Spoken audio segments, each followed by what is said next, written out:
You're not giving me easy questions, man. I thought we are going to start with some casual conversations about, marketing, what B2B SaaS companies typically need. Nope, I'm jumping in. We're going for it. You're going for it. Happy Friday. Welcome to episode 7 of B2B SaaS Marketing Snacks. All right, Stein, I've got a question for you today about mini go-to-market experiments. And I know that you have a framework, so it might be helpful to have you kind of walk through each step of that framework a little bit and make it really digestible and tangible for people to go implement as soon as possible. So to set the stage a little bit, a lot of our clients, especially those who haven't really gotten to product market fit yet, or haven't figured out if their product market fit is really sustainable, you have to make a lot of bets about positioning and messaging and audience and value props and all those things. And so when you don't have a ton of customer feedback or strong group of engaged advocates, you have to make a bunch of assumptions and then go test them in the market to see what sticks and what doesn't. So I guess the question then for you, Stein, is what's a good way to start testing some of your hypotheses? Yeah, that's a very common question, Mike. The interesting thing is that today with tools like Facebook and LinkedIn, it is relatively easy to find, a captive audience for a certain message and just test it and see if you have something that resonates, if you have something that's valuable for that audience. So here's sort of the 5 steps that I recommend you do when you want to run a quick go-to-market test or pilot. First, you have to ask yourself, who's it for, right? You have to pick an audience, and we like to follow this notion of make a niche as small as you can so that it becomes extremely focused. So how do you envision a persona who has a problem, who has a pain point, some kind of job to be done, right? A problem that needs solving. So if you can find that persona with a specific job to be done, that's a great starting point, right? And how do you describe that persona? Is it, someone who works in a certain industry who has this challenge? Do they have certain job titles, or would you be able to find based on their LinkedIn, description of what they do, based on a project they might be working on or a technology they use, that they are facing this specific challenge? So answer that question first. Who's it for? Pick an audience. And you could, let's use Kalungi as an example. In our case, this could be, for example, the thesis that we want to test is, will the Kalungi value proposition of helping small technology companies outsource their marketing after they have recently gotten funding and they need to scale fast, will that value proposition from Kalungi, will that resonate with, let's say, an HR leader who works at a private equity firm? That's the experiment that we want to run. We want to test the Kalungi value proposition with the HR leader for a private equity firm. That's our persona. So we can come up with a couple of job titles, HR partner, people partner, talent, executive talent management, probably a couple of words we can use to come up with the right job titles. Ideally, you find some LinkedIn profiles of example candidates, people who look exactly like the persona that you have in mind. But more importantly, what's the job to be done, right? What's the pain that they're trying to solve for? In this case, this person might be responsible for helping new portfolio companies or new investments, beef up their talent pool, right? Maybe improve the quality of the leadership team, help with an assessment of the current team members. So those could be the pain points, the job to be done that we can use to test our value proposition.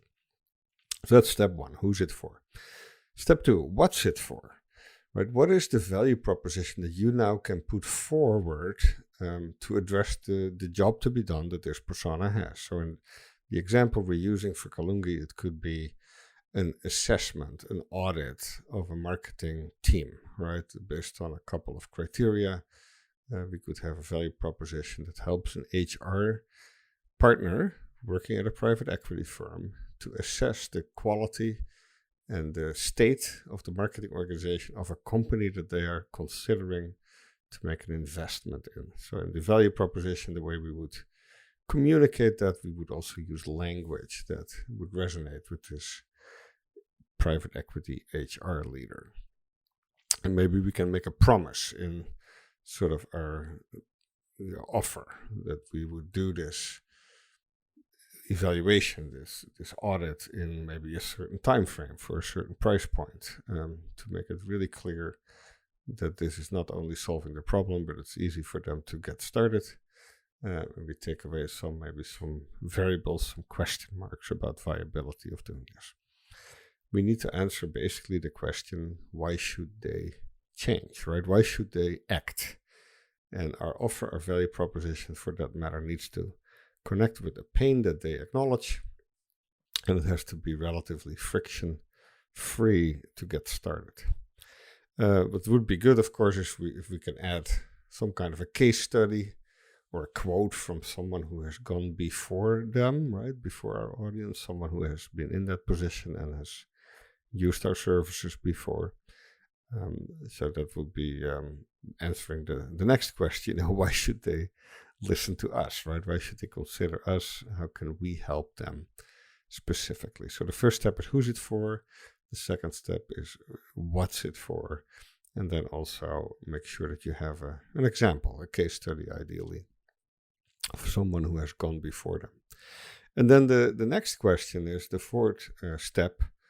Where are they, right? Where do you find the people who you've now defined as your target persona, your target audience? Where do you find them? Can you use some of the attributes that makes these personas look unique to target them? Are there certain attributes in LinkedIn that you could search for? In this case, we would search for people who are in an investment role or an investment firm, maybe smaller companies, having executive language in their job title, things like partner, managing partner, director. And that's how we would try to find at least 100 people.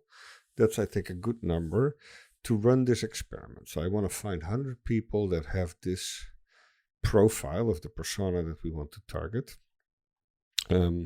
And you can use Facebook as well. There's many tools where you can, of course, find people. But LinkedIn is really helpful. And I like LinkedIn much more than any other list building service or list service, because it's always up to date, because the people who are in the database actually keep it up to date themselves. It's very different from things like Zoom Info, Discover.org, etc. There is plenty of information in LinkedIn to allow you to do an experiment like this. The depth of the attributes, the things you can target and filter on is very good. What's especially powerful if you use LinkedIn with something like Sales Navigator or the LinkedIn Recruiter premium package, you can look at both the contact database, like people in the LinkedIn database, and companies. And it's very powerful when you combine those two, when you look at both, to see, for example, the relationship between, what people who works at what company and what's the state of this company. Are they hiring for certain roles? So those will all help you find out where your target audience is and how you can reach them. Then you can use LinkedIn. Actually, there's some automation tools that will help you do automatic outreach. They're not all approved by Microsoft, so be careful when you use those. But especially combining the company and contact view for advanced insights and targeting is I think, as a pro tip when you use LinkedIn to do your outreach. And now the last step, the fifth step, is really to test your thesis with simple outreach messages, right? Build some messages that follow sort of the pain that you have identified, that your persona can recognize, that they can relate to, right? Speak to their fears, their dreams, the job that they have to do, right? The job to be done. And then share the value proposition that you have, the offer, the promotion, the maybe the service that you don't necessarily want them to buy, but maybe you ask them for feedback. You ask them to evaluate it, to tell you if it would be valuable for someone like them, right? There's nothing more powerful in human psychology than asking someone for help, right? That's the best way to make a friend. So instead of maybe using sales language, you can always ask them and play towards their expertise and the role that they are. Ask them to maybe provide feedback on what you have to offer and whether that might be interesting for them or some of their peers or someone they know. And I think you can, when you do these steps, you find out who's it for, what's it for, make sure you have a case study or a testimonial, so you have some kind of a proof point that you've had success servicing this audience. And then finding where they are and doing the outreach with simple outreach messages. I think those 5 steps will allow you to do a really quick experiment. I think you can run at least one of these per month and maybe even once per week once you get better at this. That's sort of my sort of approach to running a quick go-to-market experiment for a small technology company.